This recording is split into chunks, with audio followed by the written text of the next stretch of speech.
Assalamualaikum warahmatullahi wabarakatuh. Nama saya Asef Saiful Anwar.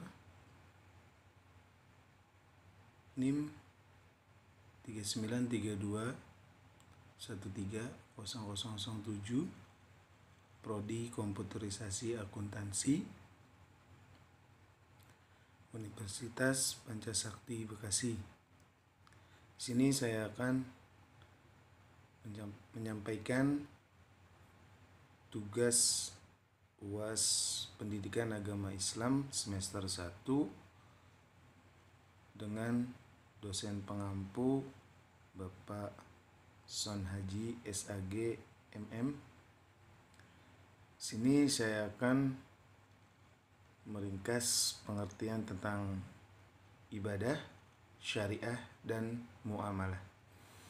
Pengertian ibadah dalam bahasa Arab yang artinya pengabdian, penyembahan, ketaatan, merendahkan diri atau doa, konsep untuk semua bentuk perbuatan yang dicintai dan diridhoi Allah dari segi perkataan dan perbuatan yang konkret, nyata, dan yang abstrak tidak nyata, tersembunyi. Macam-macam ibadah. Ulama fikih membagi ibadah kepada 3 macam. Yang pertama, ibadah mahdhah, ibadah yang mengandung hubungan dengan Allah semata-mata, vertikal atau hablum minallah. Ciri-ciri ibadah ini adalah semua ketentuan dan aturan pelaksanaannya telah ditetapkan secara rinci melalui penjelasan Al-Quran atau sunnah. Contoh sholat harus mengikuti petunjuk Rasul dan tidak diizinkan untuk menambah atau menguranginya. Begitu juga haji, ibadah mahdhah, bertujuan untuk mendekatkan taqarrub kepada Allah. Ibadah ini disebut ibadah dalam arti khusus yang merupakan bagian dari syariah. Yang kedua, ibadah ghairu mahdhah, ibadah yang tidak hanya sekedar menyangkut hubungan dengan Allah, tapi juga menyangkut hubungan sesama makhluk, hablum minallah wa hablum minan nas. Di samping vertikal juga ada unsur horizontal.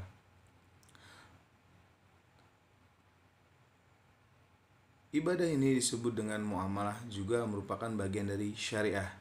Yang ketiga, ibadah zil wa zain, ibadah yang memiliki 2 sifat sekaligus, yaitu ibadah mahdhah dan ghairu mahdhah. Maksudnya adalah sebagian dari maksud dan tujuan pensyariatannya dapat diketahui dan sebagian lain tidak dapat diketahui, seperti nikah, adanya iddah bagi istri yang tak ditalak atau karena ditinggal wafat suaminya. Sifat dan ciri-ciri ibadah. Mustafa Ahmad Az-Zarqa, seorang ahli ilmu fikih kontemporer, menyebutkan beberapa sifat yang menjadi ciri-ciri ibadah yang benar. Yang pertama, bebas dari perantara, tercantum dalam Quran surat 2 ayat 186.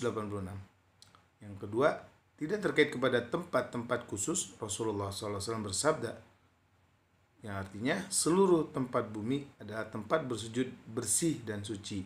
Hadis riwayat Bukhari dan Muslim. Dan Quran surat 2 ayat 115. Yang ketiga, tidak memberatkan dan tidak menyulitkan. Rasulullah SAW bersabda, yang artinya kamu seharusnya melakukan pekerjaan yang kamu sendiri mampu melakukannya. Sesungguhnya Allah tidak menyayangi suatu perbuatan hingga kamu sendiri menyenanginya. Hadis riwayat Bukhari dan Muslim. Dan Quran surat 2 ayat 125 serta Quran surat 2 ayat 286. Syarat-syarat ibadah. Seluruh kegiatan seorang muslim dan seluruh gerak-geriknya sepanjang memenuhi syarat-syarat dapat disebut dan dinilai sebagai ibadah kepada Allah. Yusuf Al-Qaradawi mengatakan bahwa ada 4 syarat agar perbuatan seseorang bernilai ibadah di sisi Allah Subhanahu wa taala, yaitu yang pertama, perbuatan yang dimaksud tidak bertentangan dengan syariat Islam, misalnya berjudi, niat untuk naik haji. Yang kedua, perbuatan tersebut dilandasi dengan niat yang suci dan ikhlas. Yang ketiga, untuk melakukan perbuatan tersebut yang bersangkutan harus memiliki ketangguhan hati dan percaya diri bahwa perbuatan yang dilakukan akan membawa kepada kebaikan. Yang keempat, perbuatan yang dilakukan tidak boleh menghalangi perbuatan-perbuatan wajib dalam agama. Misalnya, jual beli yang melalaikan sholat. Lanjut, pengertian haji. Haji, berkunjung ke Baitullah untuk berziarah pada satu waktu tertentu dengan maksud sengaja melakukan beberapa amal ibadah menurut cara-cara serta ketentuan-ketentuan yang telah ditetapkan Allah dan ditentukan Rasul-Nya. Ibadah haji hukumnya wajib bagi orang yang mampu dan mencukupi syarat-syaratnya. Ibadah haji wajib hanya satu kali seumur hidup, sedangkan melaksanakan ibadah haji yang kedua dan seterusnya hukumnya sunnah. Waktu pelaksanaan haji dimulai dari tanggal 1 Syawal sampai terbit fajar 10 Zulhijjah. Melaksanakan ibadah haji dapat dilakukan dengan salah satu dari 3 cara, yaitu ifrad, tamattu, dan qiran. Ifrad, mengerjakan haji lebih dahulu baru mengerjakan umroh. Apabila cara ini dilakukan, maka orang yang melaksanakan tidak wajib membayar dan dam, yaitu menyembelih hewan. Tamattu, mengerjakan umroh lebih dahulu baru mengerjakan haji. Cara ini mewajibkan orang yang melakukan membayar dam. Qiran, mengerjakan haji dan umroh di dalam satu niat dan satu pekerjaan sekaligus. Cara ini juga mewajibkan orang yang melakukannya membayar dam. Dalam ibadah haji terdapat rukun dan wajib haji. Rukun haji sesuatu yang tidak bisa ditinggalkan dalam pelaksanaan ibadah haji. Jika rukun tidak dipenuhi, maka ibadah hajinya dinyatakan tidak syah. Rukun haji. Yang pertama, ihram. Niat mulai mengerjakan haji atau umroh dengan memakai kain ihram. Yang kedua, wukuf di Arafah. Hadir di Arafah pada waktu tergelincirnya matahari tanggal 9 sampai terbit fajar tanggal 10 Zulhijjah. Yang ketiga, tawaf ifadah. Tawaf yang apabila tidak dilaksanakan hajinya tidak sah. Tawaf berjalan mengelilingi Ka'bah sebanyak 7 kali. Yang keempat, sya'i, berjalan dari Bukit Safa ke Bukit Marwah sebanyak 7 kali. Yang kelima, bercukur, mencukur atau menggunting rambut minimal 3 helai rambut. Yang keenam, tertib. Wajib haji. Yang pertama, niat ihram dari miqat. Yang kedua, mabit bermalam di Musdalifah.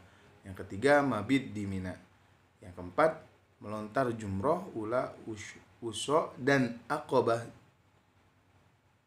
Jumroh melontar marma dasar bawah tugu di Mina dengan batu kerikil pada hari tasyrik.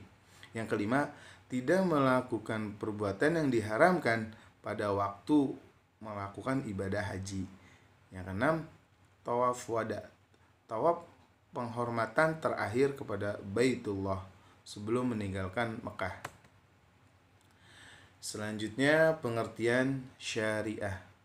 Syariah adalah sistem norma yang mengatur hubungan manusia dengan Tuhan, hubungan manusia dengan manusia, dan hubungan manusia dengan alam. Syariat Islam yaitu Al-Quran dan Sunnah. Hukum-hukum dalam syariat Islam, yang pertama wajib, yang kedua sunnah, yang ketiga mubah, yang keempat makruh, yang kelima haram. Syariah dan fikih serta keabadian syariah Islam. Karakteristik syariat Islam bersifat universal dan abadi. Yang pertama, syariat Islam itu sesuai dengan kemampuan manusia dan mudah dilaksanakan. Tercantum dalam Quran surat 2 ayat 286. Yang kedua, bagian-bagian syariat yang tidak dipengaruhi oleh perubahan zaman seperti akidah dan ibadah diterangkan secara rinci dan jelas sehingga tidak perlu penambahan dan pengurangan. Sedangkan bagian yang terpengaruh oleh perubahan situasi dan kondisi seperti budaya dan politik diterangkan global atau garis besarnya saja sehingga memungkinkan untuk terjadi perkembangan. Yang ketiga, syariat Islam cocok dengan fitrah dan sesuai dengan akal, dapat mengikuti perkembangan serta layak untuk segala tempat dan waktu. Ciri-ciri syariat Islam. Yang pertama, komprehensif, tercantum dalam Quran surat 32 ayat 28 dan Quran surat 21 ayat 107. Yang kedua, wasyatiyah, moderat, tercantum dalam Quran surat 2 ayat 143. Yang ketiga, harakoh, dinamis. Yang keempat, elastis atau fleksibel. Yang kelima, tidak memberatkan, tercantum dalam Quran surat 2 ayat 286 dan Quran surat 22 ayat 78. Yang keenam, graduasi atau berangsur-angsur. Adapun tujuan syariat Islam memelihara kemaslahatan manusia dan menghindari atau kerusakan mafsadat baik di dunia maupun di akhirat. Kemaslahatan dapat terwujud apabila maqasid al-khamsah sebagai maqasid asy-syariah dapat diwujudkan dan dipelihara. Yang pertama, hifzu ad-din, memelihara agama. Yang kedua, hifzu al-mal, memelihara harta kekayaan. Yang ketiga, hifzu an-nasl, memelihara keturunan. Yang keempat, hifzu al-aqal, memelihara akal. Yang kelima, hifzu an-nafs, memelihara jiwa. Lanjut pengertian muamalah. Muamalah adalah aturan Allah yang mengatur hubungan manusia dengan manusia dalam usahanya untuk mendapatkan alat-alat keperluan jasmaniah dengan cara yang baik sesuai dengan aturan syariat Islam. Muamalah artinya seluruh kegiatan muamalah manusia berdasarkan hukum-hukum Islam yang berupa peraturan-peraturan yang berisi perintah atau larangan seperti wajib, sunnah, haram, makruh, dan mubah. Kategori muamalah yaitu jual beli, pinjam meminjam, sewa menyewa, ekonomi bisnis, marketing, dan lainnya. Ekonomi, suatu ilmu yang mempelajari tingkah laku manusia dalam memenuhi kebutuhannya guna mencapai kemakmuran. Bisnis, segala bentuk kegiatan yang dilakukan dalam memproduksi, menyalurkan, memasarkan barang dan jasa yang diperlukan manusia. Marketing, kegiatan menyalurkan barang dan jasa dari tangan produsen sampai ke tangan konsumen guna memenuhi needs and want, yaitu kebutuhan dan keinginannya, sehingga mencapai kepuasan. Jual beli dan riba. Sabda Rasulullah SAW pernah ditanya, mata pencaharian apakah yang paling baik ya Rasulullah? Jawab beliau, penghasilan seseorang dari jerih payah tangannya sendiri dan setiap jual beli yang benar. Hadis riwayat Ahmad. Jual beli artinya menukar suatu barang yang lain dengan cara yang tertentu atau akad. Tercantum dalam Quran surat 2 ayat 275. Sedangkan macam-macam jual beli, yang pertama, jual beli yang sah dan tidak terlarang. Jual beli yang diizinkan oleh agama, jual beli yang memenuhi rukun-rukun dan syarat-syaratnya. Yang kedua, jual beli yang tidak syah dan terlarang. Jual beli yang tidak diizinkan oleh agama, jual beli yang tidak memenuhi syarat dan rukun. Yang ketiga, jual beli yang sah tapi terlarang. Jual belinya sah tidak membatalkan akad dalam jual beli tapi dilarang dalam agama Islam karena menyakiti penjual, pembeli, atau orang lain, menyempitkan gerakan pasaran, dan merusak ketentraman umum. Sedangkan rukun-rukun dan syarat jual beli memiliki 3 rukun dan masing-masing rukun memiliki syarat, yaitu yang pertama, al-aqid, penjual dan pembeli yaitu merdeka, berakal, baligh atau mumayyiz, sudah dapat membedakan baik atau buruknya atau najis, dan mengerti hitungan harga. Tercantum dalam Quran surat 4 ayat 6. Yang kedua, al-aqdu, transaksi atau ijab qabul dari penjual dan pembeli. Yang pertama, al-aqdu yaitu mayoritas ulama dalam mazhab Syafi'i mensyaratkan mengucapkan lafal ijab kabul dalam setiap bentuk jual beli, maka tidak sah jual beli yang dilakukan tanpa mengucapkan lafaz saya jual dan saya beli. Yang kedua, tidak mensyaratkan mengucapkan lafaz ijab kabul dalam setiap bentuk jual beli. Imam Nawawi, pemuka ulama dalam mazhab Syafi'i, melemahkan pendapat pertama dan memilih pendapat yang ulama tidak mensyaratkan mengucapkan lafaz ijab kabul dalam setiap bentuk jual beli yang merupakan mazhab Maliki dan Hambali. Yang ketiga, al-maq'ud alaihi, yaitu objek transaksi mencakup barang dan uang. Al-maq'ud alaihi memiliki beberapa syarat. Yang pertama, barang yang diperjualbelikan memiliki manfaat yang dibenarkan syarat, bukan najis dan bukan benda yang diharamkan Allah dan Rasulnya. Sesungguhnya Allah dan Rasulnya mengharamkan jual beli khamar, bangkai, babi, dan fatung. Tercantum dalam hadis riwayat Bukhari dan Muslim.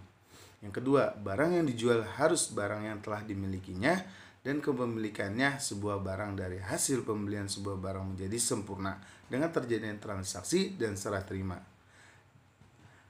Jangan kau jual barang yang tidak engkau miliki. Tercantum dalam hadis riwayat Abu Daud. Terakhir, syarat sah jual beli. Penjual dan pembeli harus memiliki kompetensi untuk melakukan jual beli. Tidak sah jual beli yang dilakukan oleh anak kecil yang belum nalar, orang gila atau hilang akalnya, atau orang yang dipaksa. Objek yang diperjualbelikan.